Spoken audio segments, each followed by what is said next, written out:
Good evening and thanks for joining us. The top stories today.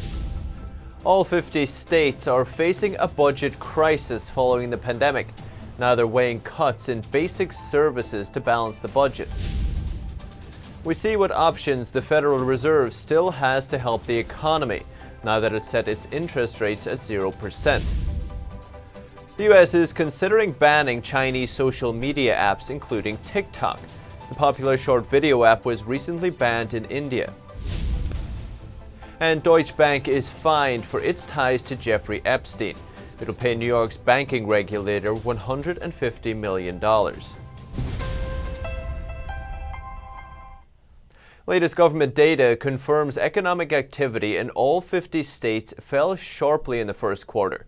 States are now preparing for cuts in basic services like education, healthcare, and public safety. State economic activity across the country has plummeted since the spread of the CCP virus. According to the U.S. Commerce Department, New York and Nevada were hit hardest by the pandemic. In the first quarter of 2020, their state GDPs dropped over 8%.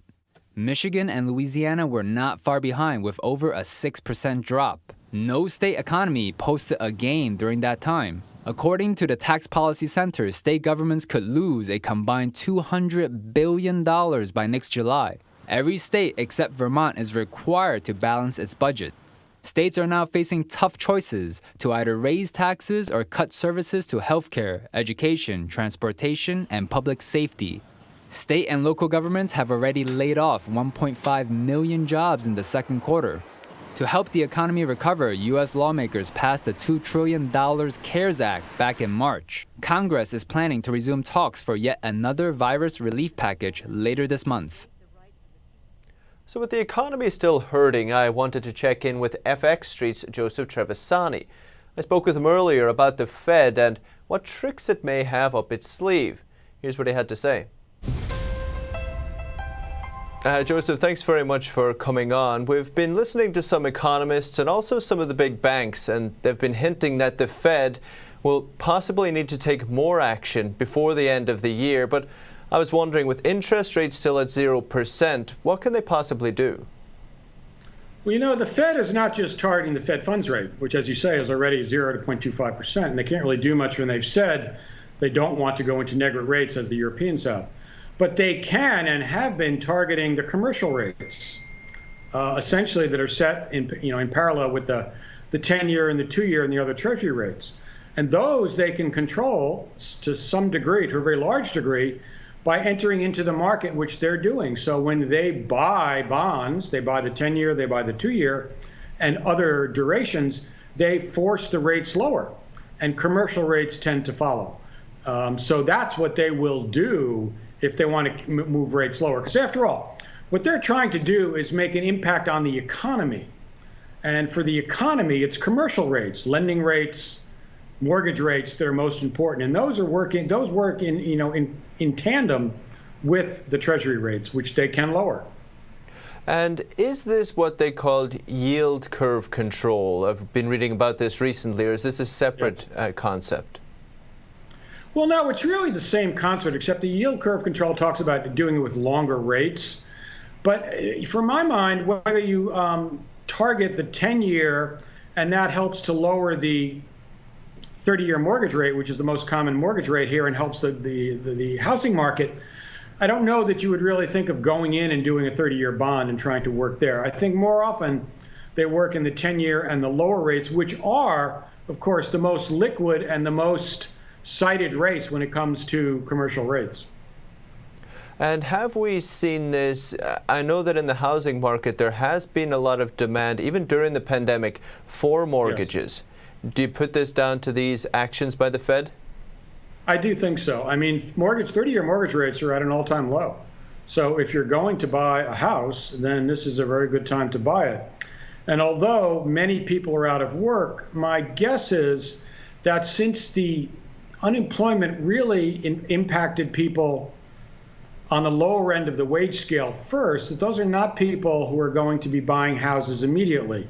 For many of the other people who still have their jobs, it's a very good time to buy a house, if you can find a house that you like. Mm-hmm. And what are some of the kind of key metrics that the Fed is looking at the moment, do you think? It's a good question. In the old days, we would have said the Fed's looking at inflation, but I don't think the Fed is doing any more than paying rhetorical attention to inflation.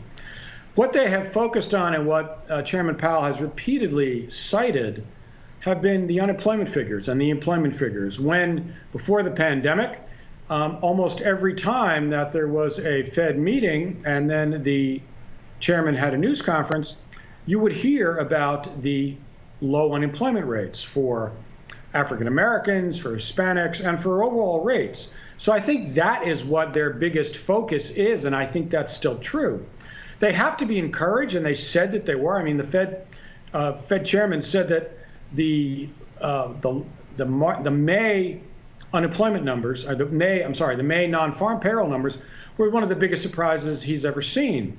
So that, I think, is where their focus is. Now, they have to be happy with the June 4.8 million employment.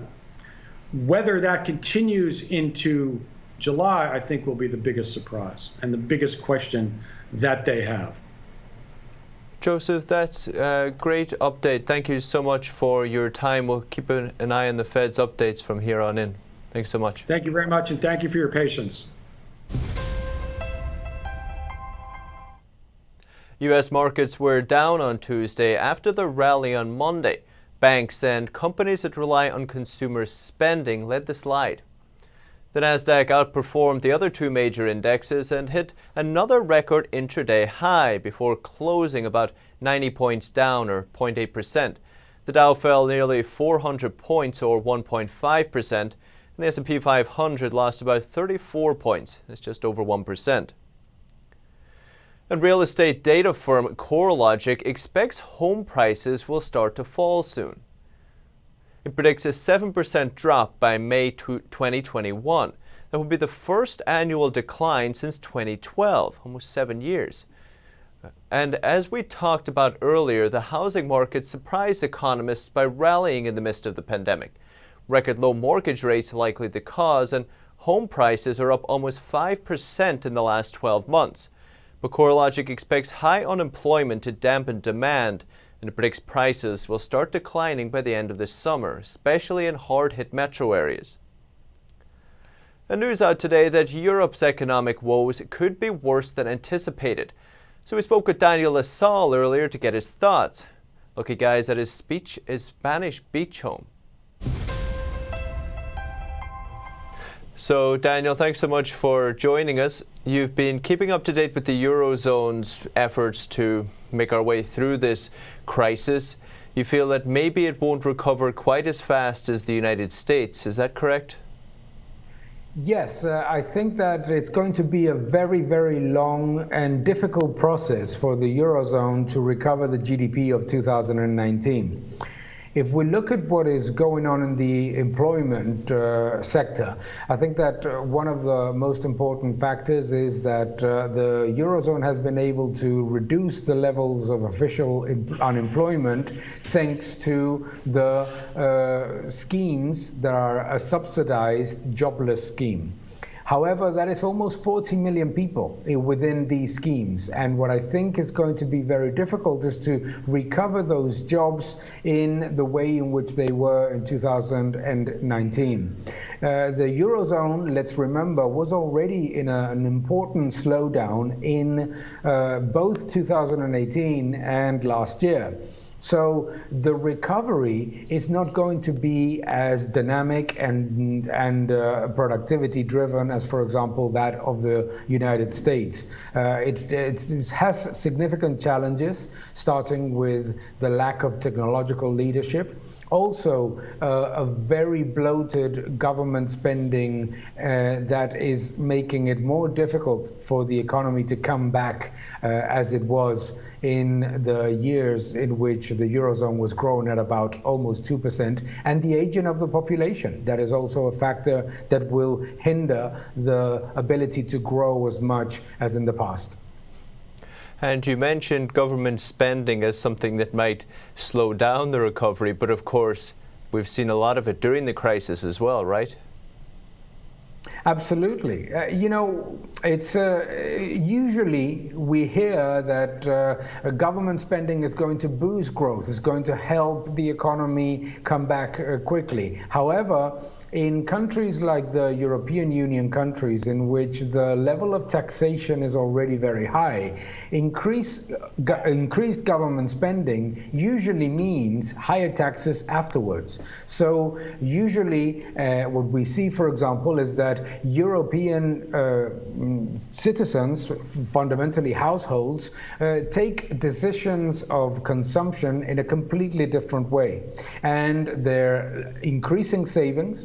European companies are also not as dynamic and as growth-driven as, for example, the United States ones. The European Union has mostly traditional large companies that have less levels of growth and less ability to come back quickly, as, for example, technology leaders in the United States. And how about the kind of consumer sentiment? Do you notice people are they going out again? Are they eating? Can you see people in the stores over there? Yes, actually there is a certain level of bounce in terms of consumption. You see, for example, that in the southern European economies, the return of the hospitality sector is quite strong. However, it's still very much below the levels at which it was in February of this year. So I think it's quite complicated to see households coming back to the levels of consumption that existed in February, January of this year, let alone 2019, because of the high level of unemployment, because the high level of uncertainty about an outbreak, and also because of the increase in food prices, which has actually reduced significantly the ability of people to increase their expenditure in other areas, like, for example, travel and leisure. Daniel, we'll keep an eye on Europe. Thank you so much for your update. We'll talk again soon.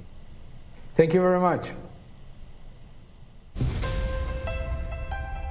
And still to come, biotech company Novavax receives $1.6 billion to develop a coronavirus vaccine. It's the highest amount yet. More on that after the break.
The US is considering banning Chinese social media app TikTok.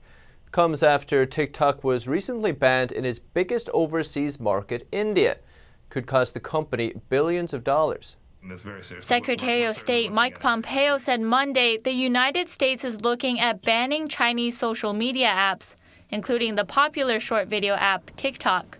I don't want to get out in front of the president, but it's something we're looking at. TikTok is owned by China-based ByteDance. U.S. lawmakers have raised concerns over TikTok's handling of user data. Chinese laws require domestic companies to cooperate with the Chinese Communist Party's intelligence gathering. The company has said in the past that user data is not stored in China. Also on Monday, TikTok said it's exiting the Hong Kong market following Beijing's sweeping new national security law for the city. Last August, the company said it had 150,000 users in Hong Kong. It's a small share compared to its global user base. According to analytics from Sensor Tower, globally the TikTok app has been downloaded over 2 billion times after the first quarter of this year. TikTok was recently banned in its biggest market, India. The ban could cost the company to lose up to $6 billion.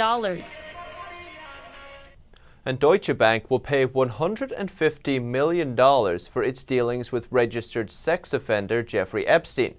The bank said today it made a critical mistake taking him on as a client. New York regulators fined Deutsche Bank $150 million for compliance lapses in its relationship with convicted sex trafficker Jeffrey Epstein.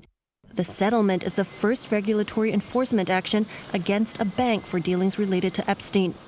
New York's Department of Financial Services gave new details about Epstein's financial movements in the years before his death. It showed how Deutsche Bank sought him out as a customer after his conviction for soliciting underage girls. And then the bank helped him process hundreds of transactions obviously implicated by his past. These included payments to alleged accomplices, lawyers, victims, Russian models, and women with Eastern European last names. Epstein was a Deutsche Bank client from August 2013 to December 2018 when the relationship ended, following additional negative press about his misconduct. The New York settlement reflected Deutsche Bank's cooperation over several years.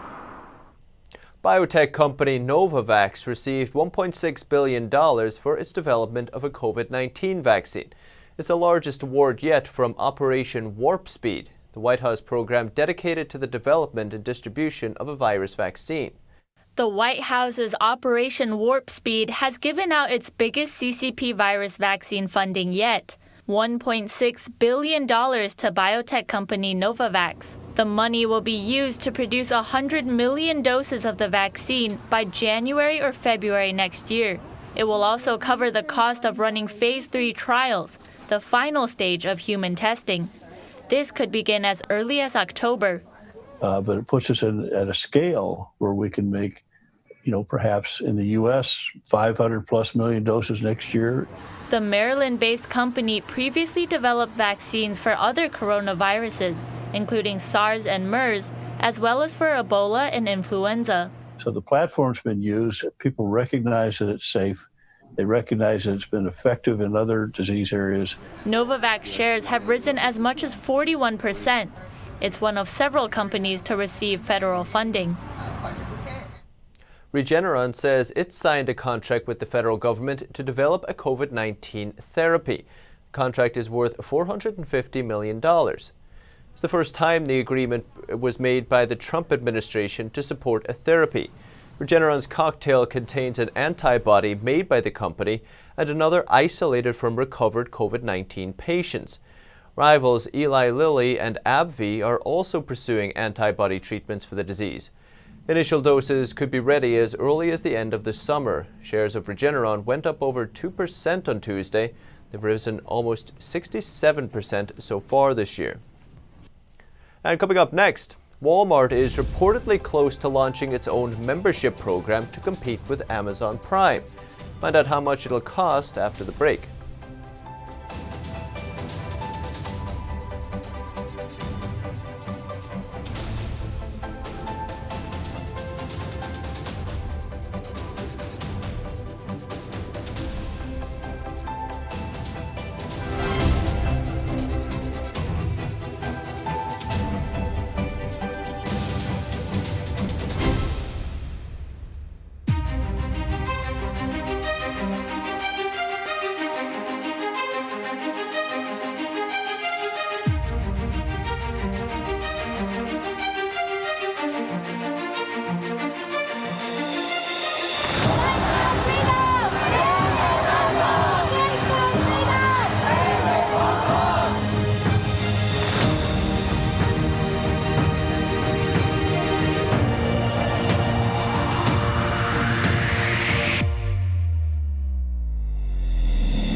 Walmart is reportedly close to launching its membership program. It'll compete with Amazon's Prime service. Recode reports that Walmart plans to launch its subscription service called Walmart Plus later this month. According to the report, the membership will cost $98 a year and will include features like same-day delivery, discounts on fuel at Walmart's gas stations, and early access to product deals. Walmart shares rose nearly 4% on the news. And Samsung says its second quarter profit likely rose nearly a quarter. That's due to strong sales of its memory chip thanks to more people working from home. Samsung is one of the first big tech companies to report earnings for the quarter. Its full report will indicate the trend for how the other tech giants are withstanding the pandemic. Samsung said its second quarter operating profit likely rose 23% from the same period last year, beating estimates. This is due to solid microchip sales to data centers catering for a work-from-home economy during the pandemic. Samsung is the world's top memory chip and smartphone maker. It forecasts the operating profit to be about $6.8 billion in the quarter ended in June. This would be the highest quarterly profit since the fourth quarter of 2018. Work-from-home orders and growth in online learning is underpinning chip demand amid the pandemic, and it's pushing up chip prices. The chip sales offset the weak demand for smartphones and TVs, and one-off gains from its display business, which counts Apple as a customer, also boosted profits. According to C.W. Chung, Nomura head of research in Korea, the damage from the pandemic was less severe than the market had expected. Samsung's share on Tuesday ended the day down 2.9%. Palantir Technologies announced yesterday that it confidentially filed to go public with the Securities and Exchange Commission. It's the company's long-awaited market debut. Palantir was co-founded over 15 years ago by billionaire Peter Thiel. The company is one of Silicon Valley's oldest private startups. It's been involved in several sensitive government projects such as identifying terrorists and tracking illegal immigrants. It was valued at $20 billion in 2015. The company is still debating whether to go with a traditional IPO or a direct listing. Could go public as early as September. And still to come, despite a struggling hospitality industry, one luxury brand is looking to the future and is betting on the resilience of the high-end market. More on that after the break.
Viewers have described China Uncensored like The Daily Show, but about China. In China, something can be illegal, but still in common practice. For example, bribery, or intellectual property theft, or Uber. At the beginning, I was super excited when I got 500 views, and now the show's grown to about 500,000 subscribers on YouTube. One episode reached 7.9 million people and counting. I'm a little freaked out that many people have seen my face.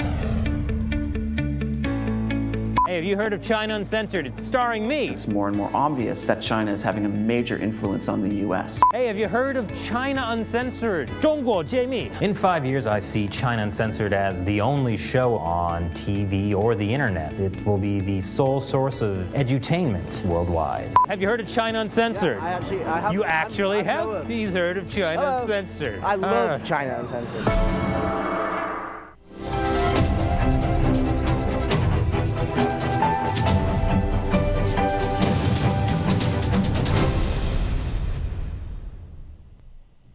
The service and hospitality industries have been hit especially hard by the pandemic. However, in Rome, some are taking advantage of the time to invest in future projects. COVID-19 is severely restricting travel for tourists, and the hospitality industry is struggling to stay afloat, particularly in popular destinations like Rome. But some in the business are trying to look past the pandemic and into the future. When the crisis hit, the luxury jewelry brand Bulgari was already renovating a 1930s building into a high-end hotel next to Emperor Augustus' mausoleum. The company decided to carry on with the project despite a crippled tourism industry in Italy where the virus hit particularly hard. This city needs these kind of hotels to further blossom and regain, the splendor it used to have. And second, because Roma, in 2 years down the road, will be visited again the same way it was in 2019. Tourists spent about $95 billion in Italy in 2019. More than half came from foreign visitors. The hotel will have 100 exclusive rooms, mostly suites, a top-floor restaurant managed by a Michelin-starred chef, and a unique panoramic view of the city. The plan is to open in 2022 as scheduled. This expert says the plan makes financial sense. He says luxury services can be resilient in times of crisis, despite the uncertainty of travel restrictions. I think that in the medium term, it's very important in tourism as well as in other industries to strengthen the positioning toward the high end of the market. Bulgari also owns a chain of lavish hotels in Milan, London, Bali, Beijing, Shanghai, and Dubai. 3 more hotels will also open in Paris, Moscow, and Tokyo between 2021 and 2023. That's the latest business updates for now. Thank you for tuning in. I'm Paul Graney.